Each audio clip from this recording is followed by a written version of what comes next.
ఉండేము, దుంగాక ఉండేము, సిగ్గుపడము మనము, సిగ్గుపడము మనము.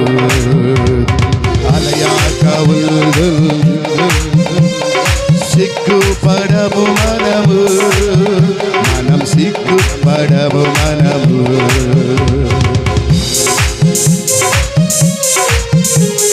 ద్వారములు మూయబడినా యేసయ్యా నా కృప నిన్ను విడిచిపోదు అని మీరు సెలవిచ్చారు కదయ్యా. నీ కృప మమ్మల్ని విడిచిపోదు నాయనా. ఈరోజు తృప్తిపరచబడ్డామయ్యా, బలపరచబడ్డామయ్యా. మా జీవితములు అన్నీ అయిపోయాయి అనుకున్నా, ఏమి మిగలలేదు అనుకున్నామయ్యా. వాగ్దానముతో మా మధ్యలోకి దిగి వచ్చామయ్యా. మా రాత మార్చడానికి, మా జీవాన్ని మరలా తిరిగిచ్చుటకు నీవు మా మధ్యకు వచ్చినందుకే స్తోత్రమేసయ్యా, స్తోత్రమేసయ్యా, స్తోత్రమేసయ్యా.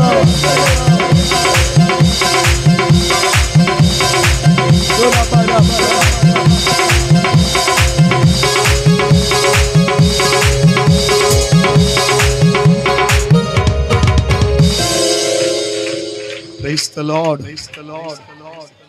దేవుని కృప నన్ను విడిచిపోదండి. హల్లెలూయా, హల్లెలూయా. నువ్వేది ఆశించి వచ్చావో నీ బిడ్డలను దేవుని కృప విడిచిపోదు బిడ్డ. ఎవరెన్ని మాట్లాడినా, ఎవరెన్ని చెప్పినా నా యేసయ్య కృప నిన్ను విడిచిపోదు. హల్లెలూయా.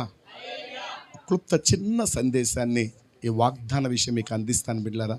ఊరికినే పై మాటగా మనము ఉజ్జీవించబడితే ఉపయోగం లేదు కదండి. కొంచెం నాన్న ఇటు జరగండి తల్లి, దీని మీకు వచ్చేసేయండి నాన్న, భావన ఎఫ్సీ ఇటు వచ్చేయండి. కొంచెం వాళ్ళని ఫ్రీగా కూర్చొనివ్వండి అమ్మా. ఇంకెవరైనా బయట ఉన్నట్లయితే కొంచెం లోపలికి వచ్చే ప్రయత్నం చేద్దామా కొంచెం. హల్లెలూయా. మన హృదయాల్లో ఇది ఒక చిరస్థాయిగా ఉండే వాగ్దానం అండి. ఎందుకు ఆ మాట అంటే, ఇంతకుముందు వాగ్దానాలు లాంటివి కాదా అంటే, ఇంతకుముందు వాగ్దానాలు ఆ నెలలో పుట్టుకొని ఆ నెలలో దాన్ని వెదకటం వల్ల దొరికిన మాట. ఇంచుమించు గత సంవత్సర కాలం నుండి దీని కొరకు నేను ప్రార్థన చేస్తున్నానండి. నాకెందుకో తెలియదు, మెట్టలు తత్తరిల్లినా, పర్వతాలు తొలగిపోయినా, అంటే కొండల్లాంటి సమస్యలు, కొండల్లాంటి మనుషులు మన దగ్గర నుంచి తొలగిపోయినప్పటికీ కూడా ఏ మెట్టలు అంటే మనం పైకి ఎక్కించే దారులు అవన్నీ కూడా తొట్టిల్లిపోయినప్పటికీ కూడా నా కృప మాత్రము మిమ్మల్ని విడిచిపోదు అని ప్రభు చెప్పారండి. ఈ మాట ఎంతైనా నమ్మదగినదే, ఎంతైనా అంగీకరించవలసిందే. దేవుని స్తోత్రం. హల్లెలూయా, హల్లెలూయా. మరి ఈ వాగ్దానం యొక్క చిన్న సారాన్ని మీకు తెలియచేస్తాను. ఆ తదుపరి మీరే దాన్ని ధ్యానం చేసుకుందురు గాక. చూడండి ఒక్కసారి ఆ వచన భాగంలోకి అందరం నడిపించబడదామా. 54వ అధ్యాయం, 54వ అధ్యాయము. ఈరోజు మనం కేక్ కటింగ్ కూడా ఉంది, కానీ ఈ వాగ్దానాన్ని నేను మీకు దానికంటే మాధుర్యమైన మాట అండి కనుక ఒక్క మాట మీతో నేను చెప్పి నేను ముగించేస్తా. దేవుని స్తోత్రం. దేవుని నోటి నుండి వచ్చిన ఈ మాట ఆయన నోటి నుండి వచ్చిన మాట అయితే ఆయనే ఈ మాటని నెరవేర్చుకుంటారు.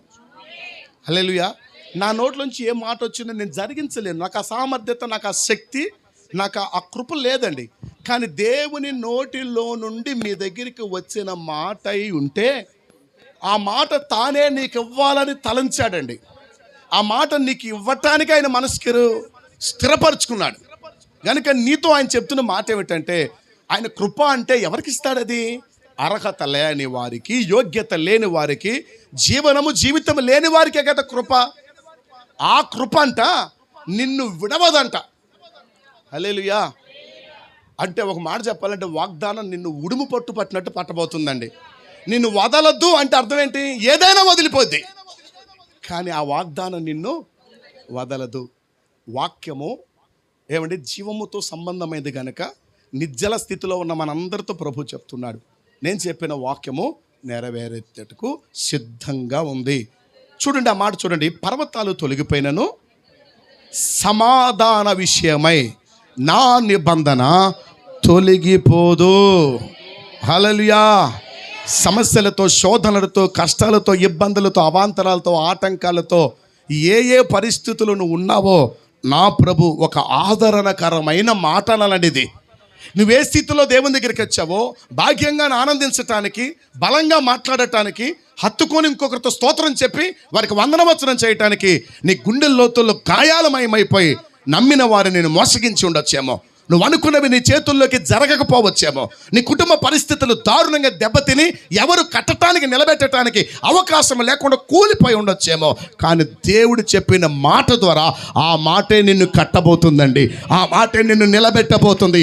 ఆశలు అడిగంటిపోయినా, ఆశల సౌధము కూలిగిపోయినా, ఆశల సౌధము ఎడమైపోయినప్పటికీ దేవుని మాట తప్పిపోదు.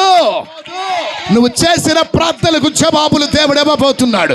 నువ్వు అడిగిన నిపుణత, నువ్వు అడిగిన నేపథ్యత ఏదై ఉన్నప్పటికీ ఆ నేపథ్యంలో నువ్వు దేవుని వాగ్దానం యొక్క శక్తి నువ్వు పొందబోతున్నావు. దేవునికి స్తోత్రం కలుగును గాక. హల్లెలూయా, హల్లెలూయా. నువ్వు నమ్మిన వారు ఈరోజు నీతో లేకపోయి ఉండొచ్చు. హల్లెలూయా. నీకు మాట ఇచ్చిన వాళ్ళు నీతో ఈరోజు రాకపోవచ్చు, ఉండకపోవచ్చు. నేనున్నా నీకేంటి, నేనున్నా నీకేం అవసరత, నీకే అవసరతతో నేను ఇస్తానని చెప్పి పెద్ద పెద్ద మాటలు చెప్పిన వాళ్ళందరూ ఈరోజు నీ ఎదుట కనబడకపోవచ్చండి. హల్లెలూయా. వాళ్ళ కనబడనంత మాత్రాన, ముఖం చాటేసినంత మాత్రాన, వాళ్ళ పక్కకి తప్పుకున్నంత మాత్రాన నీ జీవితం మిగిలిపోయి అబాస పాలై, అల్లరి పాలైపోయి, తలబంపుల పాలు కానివ్వడు. ఎందుకంటే నువ్వు మనుషుల చేతుల్లో లేవు బిడ్డ. నువ్వు దేవుని ఎదుర్కొంటున్నావు. ఆయన దగ్గరికి వచ్చి అమితుమి తేల్చుకుంటా ఆయన దగ్గరికి వచ్చావు. ప్రభు, నన్ను 24లో ఎందుకు వదిలేసావంటే 25 మరింతగా నిన్ను జ్ఞాపకం చేసుకుంటానికి. 24లో నిన్ను పట్టించుకోలేదు, కానీ నిన్ను పట్టించుకోలేని దేవుడు నీ కొరకు ఒక ప్రణాళికతో వచ్చాడు. నీ కొరకు ఒక ప్లాన్తో వచ్చాడు. దేవుని బిడ్డలారు, నీ లోపల ఏది పనిచేస్తుందో, నీ లోపల ఏది అజమాయిషి చేస్తుందో దానిని వెళ్ళగొట్టి ఆయన కృప చేత నువ్వు నింపబడబోతున్నావు. ఆయన కృప చేత నువ్వు బలపరచబడబోతున్నావు. హల్లెలూయా, హల్లెలూయా. నాకు అన్నీ ఉన్నాయి, నాకు అందరూ ఉన్నారు, నాకేంట్లే అనుకున్న వాళ్ళందరూ కూడా ఈరోజు ఏమండి ఊహించలేని పరిణామాలు ఎదుర్కొంటున్నారండి. వాళ్ళు విడిచి వెళ్ళిపోయారండి, వీళ్ళు విడిచి వెళ్ళిపోయారండి. హల్లెలూయా. నేను కూడా 2 రోజుల క్రితం తండ్రి సంసోన్ గారి యొక్క సమాధి చేయటానికి వెళ్ళానండి. వెళ్ళిన తర్వాత తమ్ముడు తంబి నాకంటే ముందు పరిగెత్తి అమ్మ సమాధి ఎక్కడ ఉందో చూస్తానని పరిగెత్తాడు. వెళ్ళిన తర్వాత చూసిన తర్వాత అక్కడ నిలబడి నా కళ్ళ నిండా కన్నీళ్ళు. మా అమ్మ, మా నాన్న ఏ ఎదుగుదల, ఏ అభివృద్ధి, ఏ ఆశీర్వాదం చూడక మునిపే ఎందుకు వెళ్ళిపోయారమ్మా మీరు అని వాళ్ళు విడిచి వెళ్ళిపోయారండి. మేము ఉంటాము మీకేంట్లే అని అనుకున్న వాళ్ళందరూ విడిచిపెట్టవచ్చు. కానీ దేవుడు ఏమన్నారు, అన్నీ చూశాడు. నిన్ను ఆరోగ్యం విడిచి వెళ్ళిపోయిందేమో, ఐశ్వర్యం నిన్ను విడిచి వెళ్ళిపోయిందేమో, ఆనందం నిన్ను విడిచి వెళ్ళిపోయిందేమో, సమాధానం నిన్ను విడిచి వెళ్ళిపోయిందేమో. ఏది విడిచి వెళ్ళినా వాక్యం మాత్రం సత్యం. హల్లెలూయా, హల్లెలూయా. నా కృప నిన్ను మాత్రము విడిచిపోదు. హల్లెలూయా. ఒకసారి దేవుడు మన అబ్రహామయ్యని పిలిచాడు. పిలుస్తూ ఉండగా బయటకు వస్తూ ఉండగా వయసు పైబడింది కదా, నీళ్లు బోలు తెచ్చిపెట్టడానికి, మా అవసరతలు తీర్చడానికి ఎవరొకరు తోడుగా ఉంటారని తనతో వస్తూ లోత్ అనే తన సహోదరుడు కుమారుని వెంట తెచ్చుకున్నాడండి.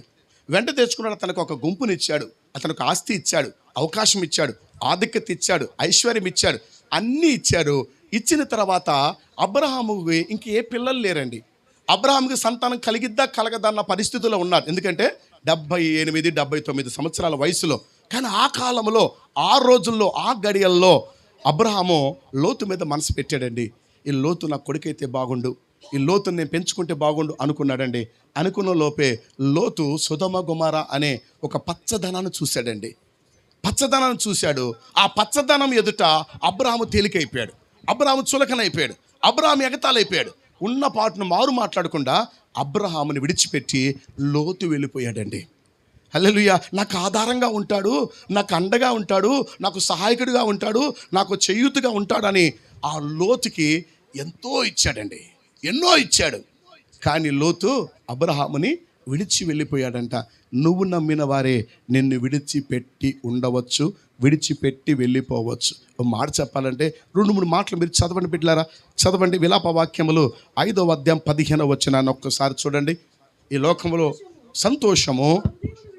చూడండి, ఈరోజు చాలామంది ఇక్కడికి వచ్చి ఉన్నారు.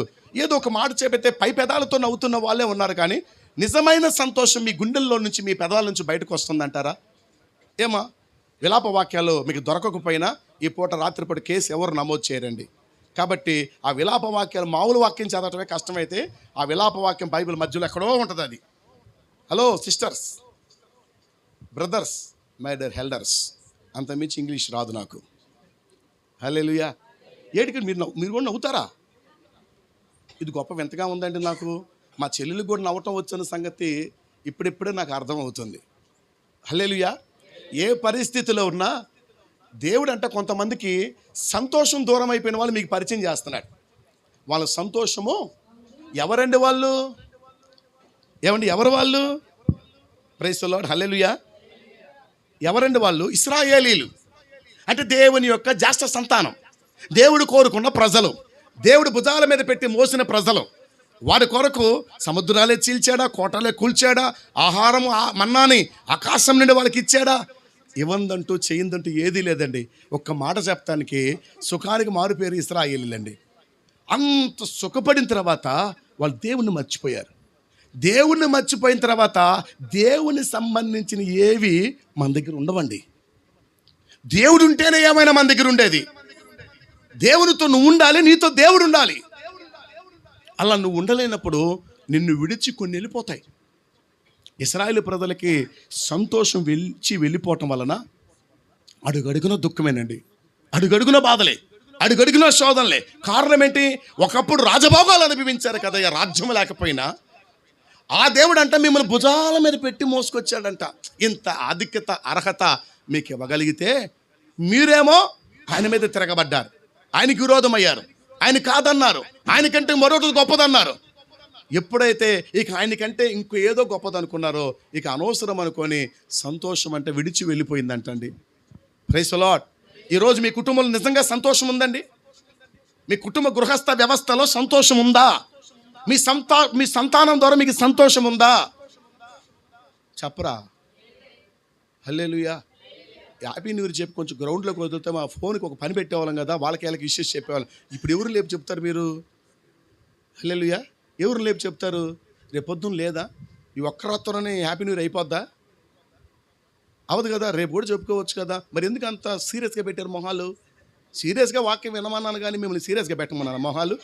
ఏదో ఒక్కసారి నవ్వండి. హల్లెలూయా. మంచిది, దేవుని స్తోత్రం కలుగును గాక. హల్లెలూయా. ఈరోజు ఒకప్పుడున్న సంతోషం నాకు ఉందండి. ఈరోజు నా భర్తను బట్టి నాకు సంతోషం ఉందా? నా భార్యను బట్టి నాకు సంతోషం కలుగుతుందా? నా సంపాదన బట్టి నాకు సంతోషం కుదురుతుందా? పోనీ అది విడిచి వెళ్ళిపోయినా మీరు చెప్పాల్సిన ఒక మంచి మాట ఏంటంటే, దేవుని కృప నన్ను మాత్రం విడిచిపోదు. సంతోషము దూరం అయిపోయినా, ఎడమ చేయబడినా, వేరో గడప తట్టినా, వేరో గడపలోకి వెళ్ళినా ఆయన కృప మాత్రం నన్ను వెదుగుకుంటూ వచ్చి నా కృప నిన్ను విడిచిపోదు. సంతోషం విడిచి వెళ్ళిన కృప మాత్రం, హల్లెలూయా. ఏ సంతోషం, ఎవరి సంతోషం నిన్ను విడిచి వెళ్ళినా ఆయన కృప మాత్రం నిన్ను విడవదు అని ఇంత పెద్ద మ్యాటర్ మీ పక్కన వాళ్ళతో చెప్పండి. అబ్బో, ఇంతది ఎక్కడ చెప్తాం అన్నయ్య? ఏదో ఆమెనమంటే అంటాం కానీ ఎవరి ఇచ్చిన సంతోషం నిన్ను వదిలి వెళ్ళినా నీ పక్కన వాళ్ళకి వెళ్ళి చూచి విచకచకచకచకం కాదండి. నువ్వు ప్రవచించు వాళ్ళ మీద, పలుకు జీవం కలిగిన వాక్కు.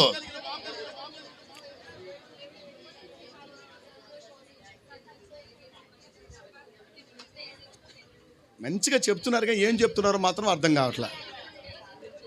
అమ్మా, సంతోషం నిన్ను వదిలిపోయినా యేసయ్య కృప మాత్రం నిన్ను వదిలిపెట్టదు. హల్లెలూయా. కన్నీళ్లు పెట్టించే సమస్యల కుటుంబంలో ఓటల్లాగా తెరవబడుతున్నా, ఒకటి పోతే ఒకటని ఆశలన్నీ కూడా అడియాశలైపోయి దుఃఖమే నా ఇంటి చిరునామా అయిపోయిన పరిస్థితుల్లో ఉంటే దాన్ని ఒక్కసారి గుప్పమంటే ఎగరగొట్టినట్లుగా ఆయన కృప నిన్ను ఆవరించును గాక, ఆయన కృప చేతను తాకబడదువు గాక. Praise the lord. Hallelujah, hallelujah. Praise the lord. ఆయన కృప నిన్ను విడిచిపోదు. చకచక. ఇంకొక మాట కూడా కీర్తన గ్రంథం 38వ కీర్తన 10వ వచనం. 38:10.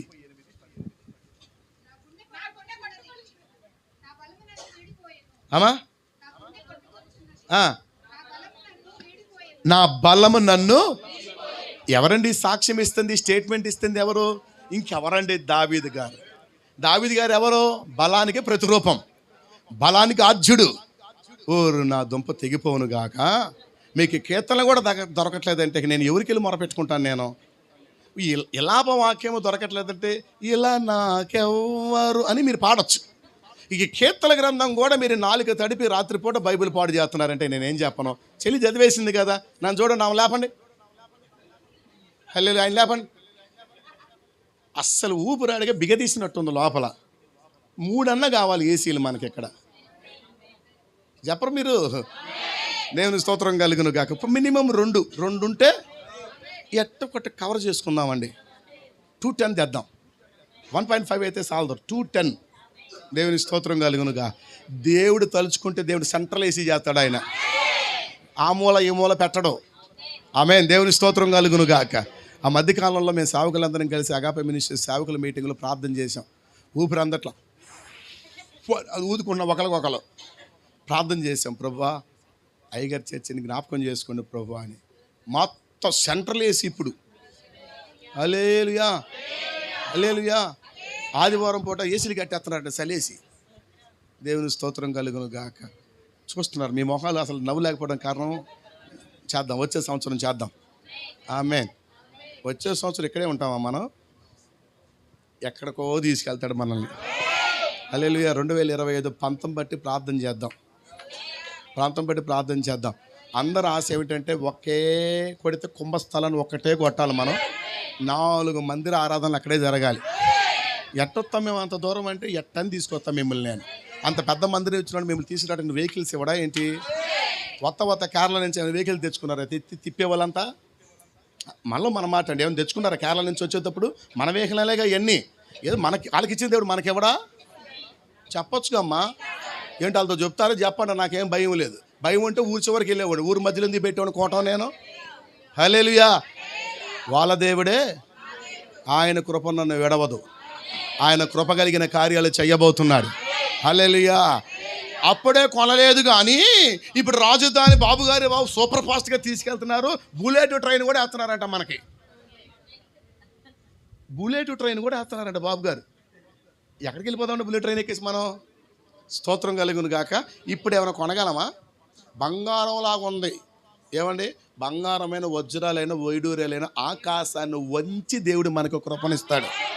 కృపగల దేవుడు నాకుండగా ఈ రేట్లు పెరిగాయి, స్థలాలు పెరిగాయి, అవి పెరిగాయి, ఇవి పెరిగాయి. అమ్మా మీరేదో చేస్తున్నట్టున్నారు. Praise the lord. ఆయన కృప నన్ను విడిచిపోదు. దేవునికి స్తోత్రం కలుగును గాక. దావీదు అంటున్న మాట, బలము నన్ను విడిచిపోయిందంట. దావీదు బల సంపన్నుడండి. గొలియాతును ఒక గుద్దుకు నేల కూల్చేశాడు. ఏమండి? ఒకసారి అబ్షాలోము అని తన కొడుకు అంటాడు కదా, దావీదుని వేసేయండి అంటాడు. వాళ్ళ నాన్ని వేసేయండి అంటే ఆయన దగ్గర అహితోఫేల్ అని ఒక ఆయన ఉన్నాడు. అన్ని ఫెయిల్యూర్ క్యాండిడేట్ ఆడు. దిక్కుమాల ఆలోచనని చెప్తూ ఉంటాడు దావీదు కుమారుడిని అబ్షాలోంకి. ఏంటి దావీదు మీదకి వెళ్దాం అనుకుంటున్నావు? దావీదు ఎవరో తెలుసా? ముసలోడు అనుకుంటున్నావు, కానీ సింహపు గుండె కలిగిన వాడు దావీదు బలాఢ్యుడై ఉన్నాడు అని అహితోఫేల్ చెప్తుంటే అబ్షాలోము ఆగిపోయాడు. అట్లాంటి వాడు ఇప్పుడు ఏమంటున్నాడంటే బలం నేను విడిచిపోయింది అంటున్నాడండి. అంత బల సంపన్నుడైన దావీదు కూడా బలం నన్ను విడిచిపోయింది అన్నాడు. దావీదుని బలం విడిచిపోయింది, ఇశ్రాయేలుని సంతోషం విడిచిపోయింది, కృప మాత్రం నిన్ను విడవదంట. వాళ్ళు పోగొట్టుకున్నారు, నువ్వు పొందుకోబోతున్నావు. వారిని విడిచి వెళ్ళింది, ఆ విడిచి వెళ్ళింది నీ దగ్గరికి రాబోతుంది. అది వాళ్ళని విడిచింది ఎందుకంటే నీ వద్దకు రావటానికే, వాళ్ళ వైపు నుంచి నీ వైపు మళ్ళటానికే. దేవుని వాక్యము సత్య సంబంధమైనది. Praise the lord. ఇంకొక మాట, తిమోతి పత్రిక 2వ తిమోతి పత్రిక 4వ అధ్యాయం 16వ వచనం.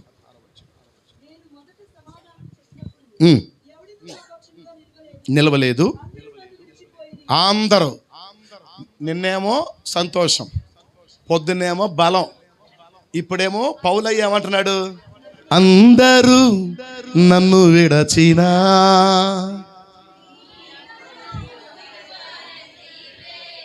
ఎట్లా ఒకటి అంటీరే, మరి మీరు ఎందుకు నిరాశపడుతురి, ఎందుకు వేదన పడుతున్నారు?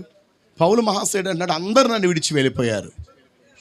అయిన వాళ్ళు, బంధువులు, కాలు విడిచిన వాళ్ళు, చెయ్యి విడిచిన వాళ్ళు అందరూ విడిచి వెళ్ళిపోయారు. కానీ కృప మాత్రం విడిచిపెట్టట్లేదు. హల్లెలూయా, హల్లెలూయా. నీ కృప నాకు చాలును, నీ కృప లేనిదేనే బ్రతుక, నీ కృప.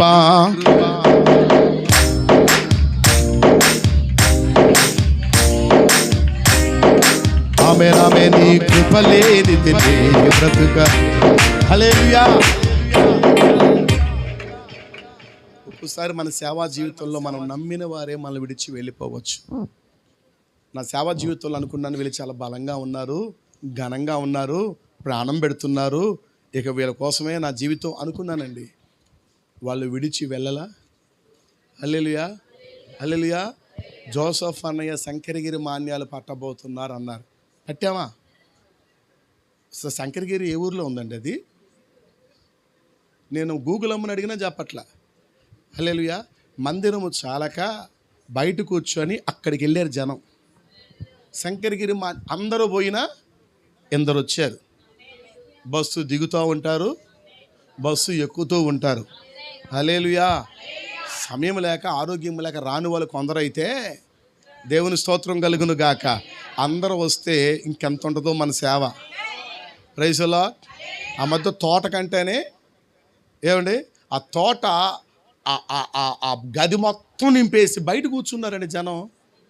అన్న రమేష్ అన్న నాతో అంటున్నారు, ఇంతమంది మీ మా తోటకి ఎట్టొచ్చారండి. నేను ఫోన్ చేశాను పలకరిస్తుంటే, వాళ్ళకి ఇసుక లేకుండా ఎట్టొచ్చారు. మా వాళ్ళకి ఇసుక అనేది అన్ని రాటు తేలేరండి మా వాళ్ళు. డక్క ముక్క తిన్నవాళ్ళండి. ఏమనుకుంటున్నారు? ఒకవేళ నాకు ప్రేరేపణ వచ్చి ఈసారి నేను నాగార్జున సాగులో పెడతాను నేను. ఏమ్మా రారా? హల్లెలూయా, హల్లెలూయా, హల్లెలూయా. ఈయన ఊపు చూస్తుంటే పెట్టేటట్టు పెడితే ఏముంది, పొద్దున పూట 7 గంటలకి మాచర్ల ట్రైన్ ఎక్కితే మధ్యాహ్నం దిగుతూ అన్నం తినేసి మళ్ళీ ట్రైన్ ఎక్కితే అంతేకమ్మా. మనం ఆడేదేదో పాడేదేముంది. ఆ అన్నం టైంకి వస్తున్నారు మీరు. దేవుని స్తోత్రం కలిగిన గాక. ఏంటి రాట్ వచ్చారంటే షటిల్ తీసుకొని కాకు తీసుకొని కొడుతున్నారు నన్ను. మీరు కొట్టపైన కొట్టిస్తున్నారు జనంతో. అట్టొచ్చి అసలు ఏమైనా తోటకు వచ్చినప్పుడు ఏమండి, తోటకి వెళ్ళారా, పండు తెచ్చారా, అమ్మ కొట్టిందా, గూట్లో పెట్టారు, గుటుక్కుని మింగారు అన్నట్టుగా అసలు ఏమైనా ఉందా? అట్టెళ్ళాం, అట్లా వచ్చేసాం. దేవుని స్తోత్రం కలుగును గాక. ఏవి మనల్ని విడిచిపోయినా ఆయన కృప మాత్రం విడవదండి. ఈరోజు అందరూ విడిచిపెళ్ళారు. అక్క చెల్లెలు విడిచిపెట్టేశారు, అన్నదమ్ములు విడిచిపెట్టేశారండి, కట్టుకున్న వాళ్ళు విడిచిపెట్టేశారు. కానీ దేవుని వాక్యం అంటుంది, హల్లెలూయా. ఎందుకు మీకు అది కంఠస్థం అయిపోవాలండి. ఎవరనేవదనంటే దేవుని నేను దిక్కున్న దగ్గర చెప్పుకున్నా. దిక్కు ఎవరో తెలుసా? కృప. కృప, కృప నన్ను విడిచిపోదు. Praise the lord. ఎందుకు ఈ మాట చాలా ధైర్యాన్ని ఇస్తుందండి నాకు. అలా కృప ఉండటం వల్ల కలిగే 1-2 మాటలు మీకు చెప్పాలనిపిస్తుందండి. విడిచిపోతాను ఆ ఉండి ఏం చేస్తుంది అని కదా మీ ఆలోచన. ఆ ఉండి ఏం చేస్తుంది, విడిచిపోదంటున్నావు. ఏమంటే సంతోషం విడిచిపోయినా, బలము విడిచిపోయినా, అందరు విడిచిపోయినా ఇది ఉంటే ఏం చేసిద్ది అని అడగండి అమ్మా. అంటారేంటి, మిగుతారా నన్ను? హల్లెలూయా. ఆవలించాలి వచ్చే టైం ఇది. ఇప్పుడు ఫిలిప్పిని లేపాం మనం. ఇప్పుడు చూడండి, ఎడతోత్రం నన్ను దేవుని స్తోత్రం కలుగును గాక. కింద నిద్రపోయి లేపాం. ఆ పిల్లోడికే నిద్ర రావట్లా. అట్లా చూస్తున్నారు నన్ను మీరు. పోనీ ఒక మిషన్ కలిసి ఇచ్చానమ్మా అన్నాను చాలు. నేను ఎందుకు మళ్ళీ అట్ట ఆపుకొని గుండెపోట్లు వస్తుంది ఈ మధ్య. ఆవలింతలు వచ్చినప్పుడు అనబాకండి, ఆవలించండి కాదు, కానీ పక్కన వాళ్ళు తడుచుకునేటట్టుగా అనబాకండి. సౌండ్ చేసేది అవలక్షణం. వచ్చినప్పుడు అనుకోవాలి. ఇప్పుడు మీరు బ్యాగులో తెచ్చుకున్నారని దాని నుంచి ఒక చెల్లి తింటుందండి. వస్తా దారి ఖర్చులకి ఏదో తెచ్చుకున్నట్టుంది. నేను అక్కడ చూడగా టక్కన దొరికిపోతుంది. నాకు 3 సార్లు దొరికింది నాకు. హల్లెలూయా. నిన్ను వలని పొరుగువారిని ప్రేమించాలి. ఆ చెల్లి అంటది, పొరుగువారిది ఏది ఆశించొద్దని మరో దగ్గర రాయబడి ఉంది కదా అంటది. తినమ్మా తిను. Okay right. హల్లెలూయా. రెండు మాటలు 94వ కీర్తన 18వ చరణం.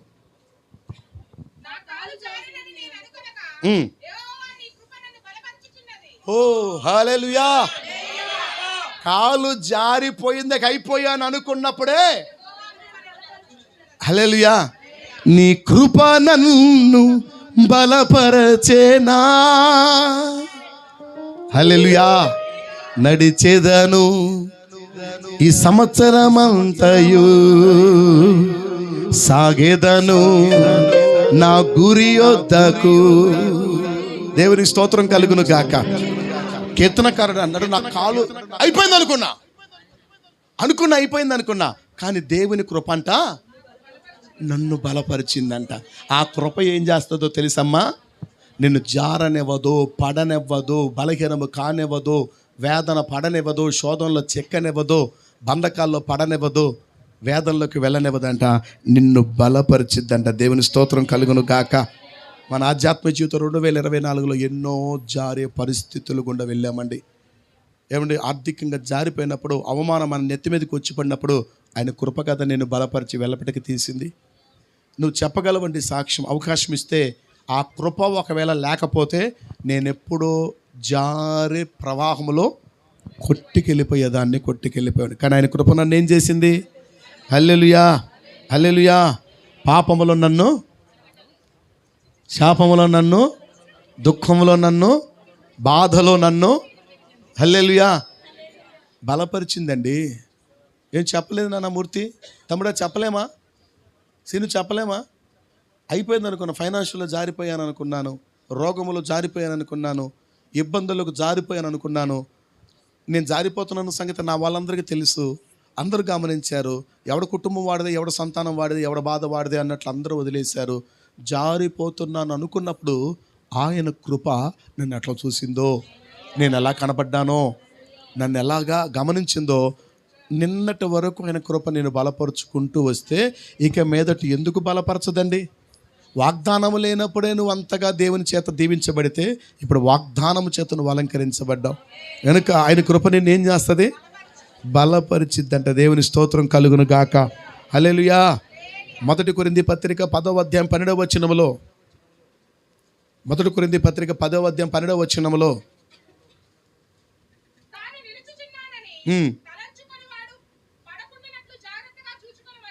ఇక్కడ పౌలు భక్తుడు ఏమంటున్నాడంటే, నేను నిలబడ్డాను, ఇక నేను పడను అనుకునేవాడు కూడా పడిపోవచ్చు, పడను అనుకుంటున్నవాడు కూడా పడిపోవచ్చు, కానీ దేవుని కృప పొందిన వాడు మాత్రము జారిపోడు.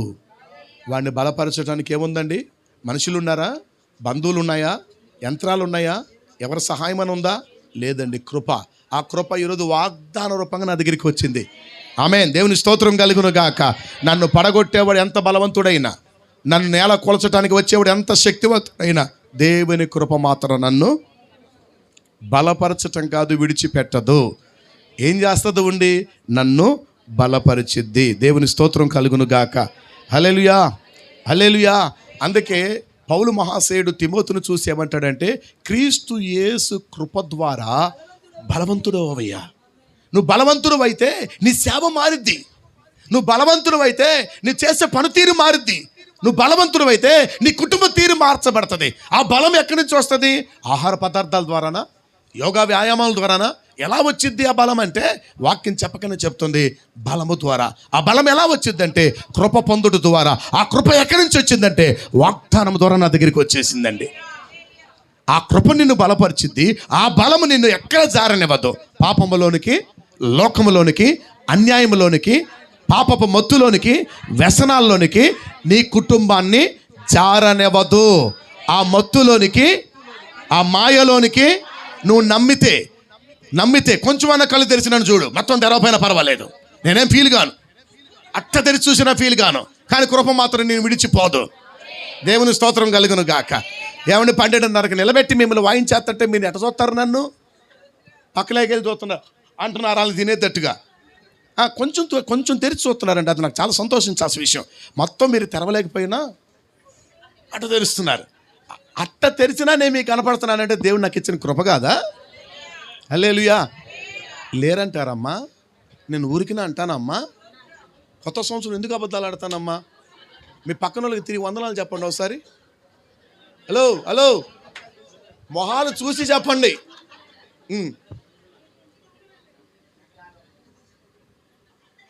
ఇంకోళ్ళకి చెప్పరమ్మా. ఇక మీరు ఇంకా పక్కన ఇటు పక్క స్తోత్రం కలుగును గాక. మా వీరమ్మ అంటే కుదరక రాలేదు, కానీ వస్తే మొత్తాన్ని చెప్పేది వందనాలు. హల్లెలూయా. పెద్దోళ్ళు రావటానికేమో పరిచర్య పైన ఉంది. హెలికాప్టర్ మారాను కానీ న్యూ ఇయర్ కాబట్టి ఎవరో వేసుకెళ్ళిపోయారు. స్తోత్రం. నిన్ను జారనివ్వదమ్మా. ఆ లోబితనంలోకి నేను జారనివ్వదు, ఆ కరువులోకి నేను జారనివ్వదు. ఈ వాగ్దానం ఎత్తిపెట్టి ప్రార్థన చేయి. నా కృప నేను విడిచిపోదన్నావు కదయ్యా. సంతోషం ఇశ్రాయేలుని విడిచి వెళ్ళిపోయింది, బలము దావీదుని విడిచింది, పౌలుని అందరూ విడిచేశారు. హల్లెలూయా. కానీ నన్ను నువ్వు విడవని అంటున్నావు. కారణం ఏమిటంటే నన్ను బలపరుస్తానంటున్నావు ప్రభువా. ఈరోజు దేవుని ఫలము పొందే నీవు ధన్యుడిగా మారబోతున్నావు, నువ్వు ధన్యురాలుగా మారబోతున్నావు. పడతావు, కూర్చొని పడతాం మర్యాద కాదు అది. కుర్చీ మించి పడితే పర్వాలేదమ్మా, కింద కూర్చొని పడ్డావు అంటే అది మధ్య నాకు అవమానం. అసలు మీ ఉద్దేశం ఏంటండి? నేనా అన్నట్టుగా అనుమానంగా చూస్తారేంటి? నువ్వు కళ్ళు మూసినప్పుడు నాకు తెలియలే అని వెళ్ళిపోతున్నావు నువ్వు. కింద కూర్చొని పడకూడదు. మీ బాధ్యత నాదమ్మా ఇక్కడి నుంచి వెళ్ళే వరకు. రేపు ఏంటమ్మా ఇన్ని కుట్లు బండి ఏంటని ఎవరైనా డాక్టర్ అడిగారు అనుకోండి, కింద కూర్చొని పడ్డానని అన్నావు అనుకోండి, ఇన్నేవాడికి ఆడికి బాగోదు, ఏడు చెప్పడానికి మీకు బాగోదు. కాబట్టి మీకు మాకి ఒక అండర్స్టాండింగ్కి వచ్చేద్దాం. క్యా బోల్తీ ఫాతిమా? మీకు మాకి ఓకే. నేను ముగించేస్తాను. నాకు తెలుసు. దేవుని స్తోత్రం కలుగును గాక. మిమ్మల్ని మీరు ఆపటానికి సర్వ ప్రయత్నాలు చేస్తూ ఉన్నారు, కానీ ఈ ప్రవచనం, ఈ వాగ్దానం 2 మాటలు మీకు చెప్పనివ్వండి. ఆమేన్.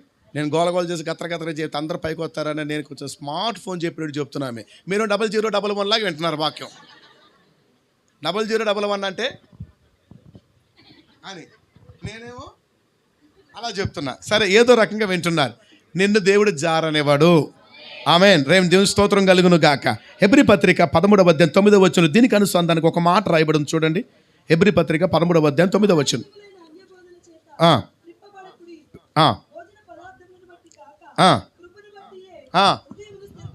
కృపను బట్టియే మీ హృదయాలను స్థిరపరుచుకొనండి.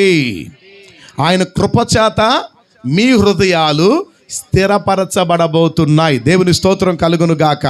హల్లెలూయా. భోజన బలము చేత కొంత దూరమే నడుస్తాం, కానీ దేవుడు మిమ్మల్ని బలపరిస్తే మీ ప్రయాణాల తీరు మారిపోతాయండి, మీ పరిచర్య తీరు మారిపోతాయి, మీ సేవ తీరు మారిపోతుంది. అందుకే ప్రభుత్వం చెప్పండి, అయ్యా నీ కృప నన్ను విడిచిపోకూడదయ్యా. దేవుని స్తోత్రం కలుగును గాక. ఒకటి, మనకు అనుగ్రహించబడే ఆశీర్వాదం ఏంటి? బలం. రెండవది, కొరింథీయులకు రాసిన 2వ పత్రిక 9వ అధ్యాయం 8వ వచనం.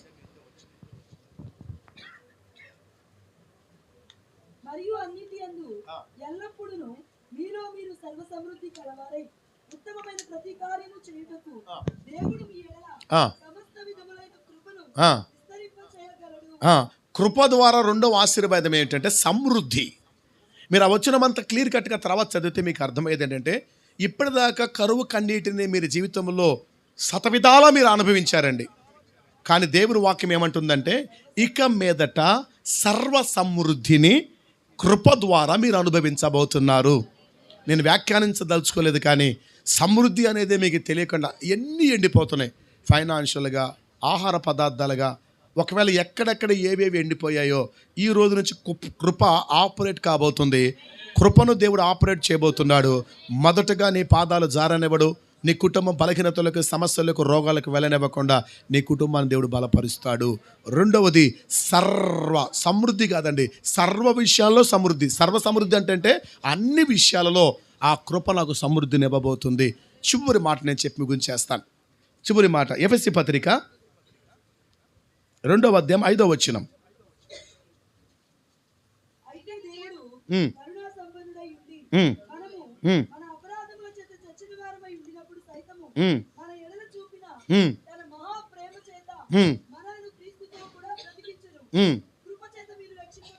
హల్లెలూయా.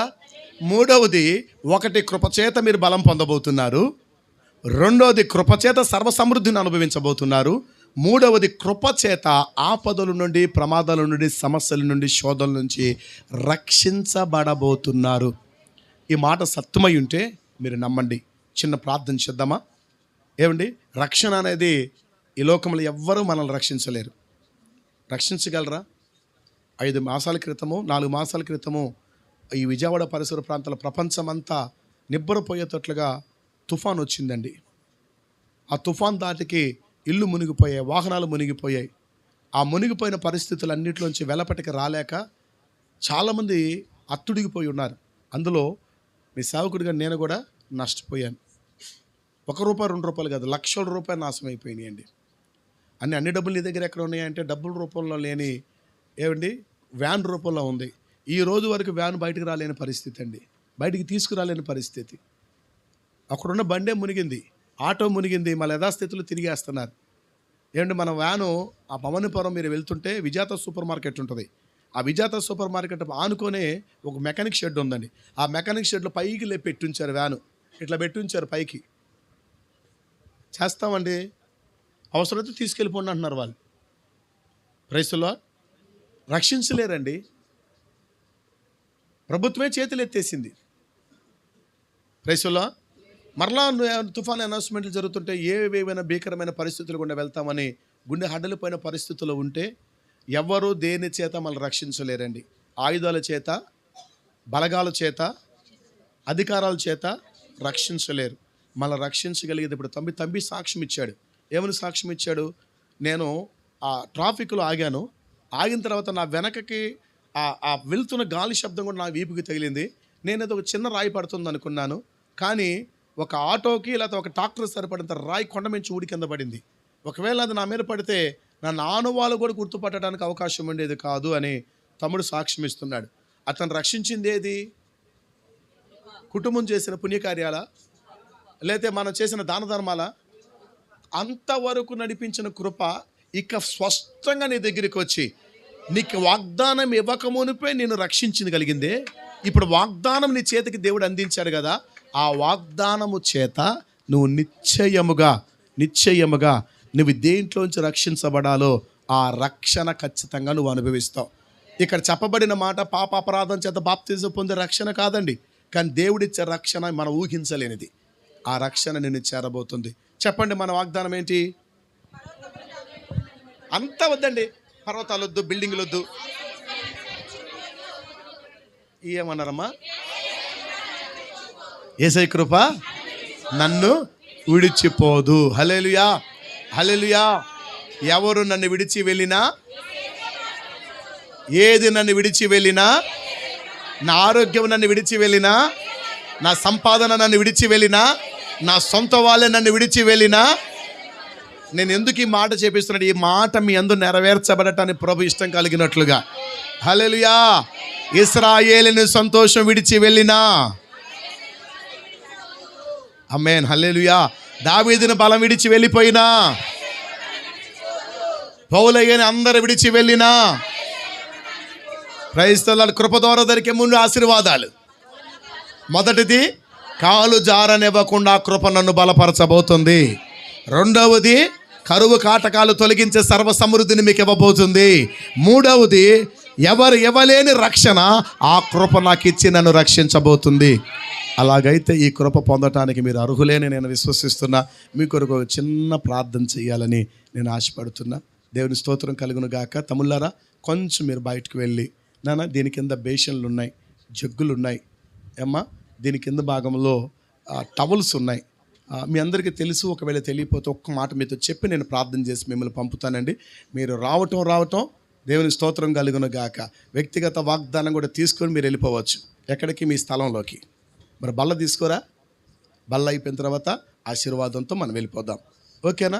కొద్దిమంది దయచేసి, కొద్దిమంది ఎవరిని పెట్టారా, బయట అక్కడ డ్రమ్ ఉందండి, ఆ డ్రమ్మును కొంచెం పెట్టి కుర్చీలు, 2 కుర్చీలన్నా, స్త్రీలకి స్త్రీలు, పురుషులకు పురుషులు, ఆ పరిచర్యని మీరు చేస్తున్నప్పుడమ్మా భుజం మీద టవల్ వేసుకుంటున్నారు.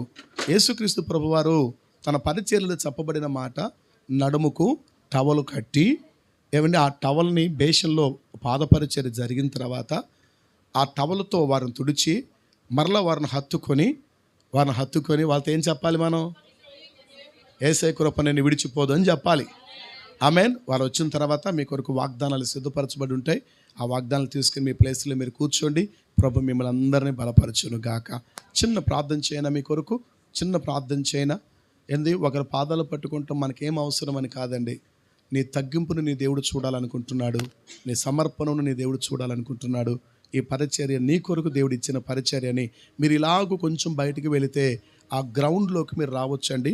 ఆ గ్రౌండ్లో మన తమ్ముళ్ళు మీకు ఏర్పాటు చేస్తారు గనుక మీరు అక్కడికి వెళ్తున్నప్పుడు మీకు చెప్పులు కనపడితే చెప్పులు వేసుకుని గ్రౌండ్లోకి వెళ్ళండి. వెళ్ళిన తర్వాత అక్కడ మీ కొరకు వేయబడిన చైర్స్, మీరు దాంట్లో పాలు పంపులు పొంది ప్రతి వారు కూడా తప్పకుండా ఈ పరిచర్యలో పాలు పంపులు పొందండి. దాని ద్వారా మీకు కలిగే ఆశీర్వాదం ఏంటో మీరే చవి చూస్తారు. దేవుని స్తోత్రం కలుగును గాక. ప్రార్థన. దయగలిగిన మా తండ్రి, కృపగలిగిన యేసయ్య, ఒక అద్భుతమైన ప్రవచన వాగ్దానాన్ని అయ్యా ఈ దినము మా ఎదుటికి మీరు తోడుకొచ్చారు. మా కళ్ళ ముందు ఏవి తత్తరిల్లిపోయినా, మా కళ్ళ ముందు ఏవి నాయన మమ్మల్ని విడిచి వెళ్ళిపోయినా మీ కృప మాత్రము మమ్మల్ని విడిచిపోదు అని గొప్ప ధైర్యంతో ఆదరణ కలిగిన వాక్యాన్ని మా మధ్యలో వాగ్దానంగా మీరు అనుగ్రహించారు. తండ్రి మీకు స్తోత్రాలు. నిశ్చయముగా ఈ వాగ్దానము మీ బిడ్డలందరి జీవితంలో, మా సంఘాల్లో, మరి ముఖ్యంగా నాయన మా పరిచర్యలో ఈ వాగ్దానం సంపూర్ణంగా నెరవేర్చబడాలని మీరే అవకాశం కలిగించమని ప్రార్థన చేస్తున్నాం. అంత మాత్రమే కాదు నాయన, ఈ దినము నుండి అయ్యా వాగ్దానం అంటే ఏంటి, వాగ్దానం ద్వారా ఏం జరిగిద్ది, ఎందుకు ఈ అరుపులు, ఎందుకు ఈ కేకలు, ఎందుకు ఈ రాత్రి జాములు, కాపలా వారికి తెలియాలయ్యా. వాగ్దానం యొక్క శక్తి ఏమిటో వాళ్ళకి తెలియాలి. ఈ రాత్రి మీ బిడ్డలు తండ్రి తమను శుద్ధి చేసుకునటానికి మనోహరమైన స్థలములలో వారికి పాలు ప్రాప్తించటానికి ఇదిగో పాద పరిచర్య కొరకే వారు వెలపటికి వెళ్తూ ఉన్నారు. ప్రభువా, తమను తగ్గించుకొని నాయన ఈ పరిచర్యలు పాలు పంపులు పొందు వచ్చి తమ వ్యక్తిగత వాగ్దానాన్ని వారు పుచ్చుకోబోతున్నారు.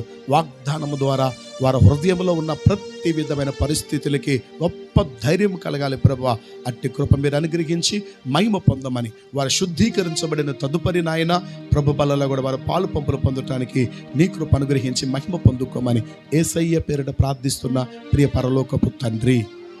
ఆమేన్, ఆమేన్, హల్లెలూయా. దేవుని మహిమ కలుగును గాక. వాగ్దానాలను వెల చెల్లించి ఆ వాగ్దానాన్ని మనము